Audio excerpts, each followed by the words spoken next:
Je vais vous lire L'usine à caprice, un livre d'Agnès de Lestrade et de Claire Wortmann, paru aux éditions Milan dans la collection Mes Albums.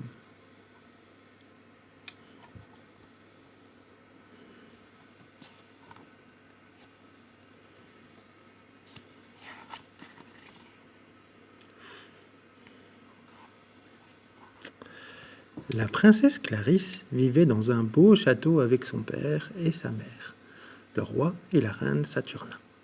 Dès sa naissance, ses parents se jetèrent à ses pieds. « Oh, comme elle est mignonne !» s'exclama la reine. « Regarde ces petites mains, elles sont parfaites. »« Que l'amour !» s'exclama le roi. « Jamais elle ne pleurera. Compte sur moi. » La princesse Clarisse grandit. Elle devint une jolie petite fille, très capricieuse. « Ma chérie, demande-moi ce que tu veux, et tu l'auras. » La princesse Clarisse exigea une poupée qui parle. Le lendemain, un doudou à roulettes. Et le jour d'après, un dragon télécommandé. Le roi ordonnait, les valets exécutaient, mais la princesse Clarisse abandonnait vite ses jouets. Un matin, elle entra dans le salon royal et déclara « Je veux une piscine à bulles !» Aussitôt, le roi fit construire une gigantesque piscine avec des bulles aussi grosses que des œufs d'autruche. « Je veux un toboggan pour glisser dans la piscine depuis mes appartements. » Et le roi fit installer un toboggan long comme une piste de décollage. Au fil du temps, les caprices de la princesse Clarisse devenaient de plus en plus extravagants. Le roi se vit obligé de convoquer Blaise, son plus fidèle serviteur. « Blaise, je te confie une mission. Prends les hommes qu'il te faut et construis une usine capable de satisfaire tous les désirs de la princesse. Je ne supporterai pas de voir couler une seule larme sur ses joues. » Blaise embaucha des ouvriers et l'usine à caprice poussa comme un champignon sur la grande pelouse du château. « Je veux une cape qui rend invisible, » déclara un beau matin la princesse Clarisse. Blaise se mit au travail. Jour et nuit, il fit des calculs savants, expérimenta des formules farfelues. Dans l'usine, ça fumait, ça explosait, ça bouillonnait. Et un jour, Blaise cria victoire. Il avait réussi. Fièrement, il apporta la cape magique dans le salon royal. Mais au bout de 2 jours, la princesse en eut assez d'espionner les servantes et les cuisiniers. « Je veux un chien à plumes !» déclara-t-elle. Et Blaise, sans rechigner, se remit au travail. Pendant ce temps, au cœur de la forêt, dans la petite maison de Blaise, sa femme et son fils, Achille, l'attendaient pour dîner. « Mangeons, dit la maman d'Achille. Ton père va rentrer tard. » Devant la mine dépitée de son fils, elle ajouta « Ne t'inquiète pas, ton père t'emmènera pêcher dimanche. » Mais le dimanche, Blaise était encore à l'usine. « Oh, j'en ai vraiment assez de cette princesse. Je vais chercher papa. » Et le jeune garçon prit le chemin du château. « Papa !» cria Achille en se plantant devant l'usine à caprice. « Papa !» Intriguée, la princesse Clarisse se précipita à la fenêtre de sa chambre et vit Achille. Avec sa houppette sur la tête et ses grands yeux verts, il était tellement beau. Le cœur de la princesse se mit à battre très fort. Elle dévala l'escalier de pierre qui menait au salon royal et ouvrit la porte à toute volée.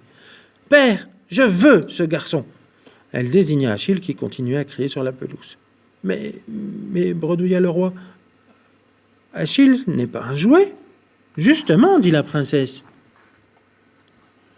Le roi était gêné. Mais pour ne pas voir de larmes couler sur les joues de sa fille, il se rendit à l'usine pour parler à Blaise. « Roi, vous êtes mon roi et je vous ai toujours obéi, dit Blaise. Je passe mes jours et mes nuits à répondre aux caprices de la princesse Clarisse. Mais là, je vous dis non, niet, pas question. » Et Blaise tourna les talons. En passant devant la princesse Clarisse, il déclara « Achille n'est ni un chien à plumes, ni un toboggan géant. C'est mon fils et il ne t'appartient pas. C'est bien compris ?» Personne n'avait jamais parlé ainsi à la princesse Clarisse. Elle s'en trouva bouche bée. La princesse Clarisse ne pleura pas, car les larmes n'avaient jamais connu le chemin de ses joues. Elle réfléchit. « Si je veux qu'Achille soit mon ami, je dois lui faire plaisir. » Le lendemain, elle prit en cachette le chemin de la forêt et elle frappa à la porte de la petite masure. Achille apparut sur le seuil. « Qu'est-ce que tu veux encore ?» tonna-t-il. « Je ne veux plus de chien à plume ni de piscine à bulles. Voilà une bonne nouvelle. Je veux ce que tu veux. Eh bien, rends-moi mon père !» Et sur ce, il claqua la porte.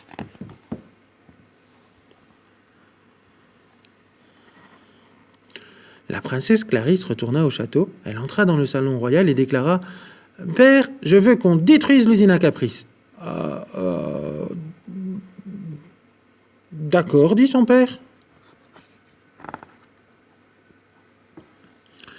La princesse Clarisse sentit son cœur s'emplir de joie. Elle retourna frapper chez Achille.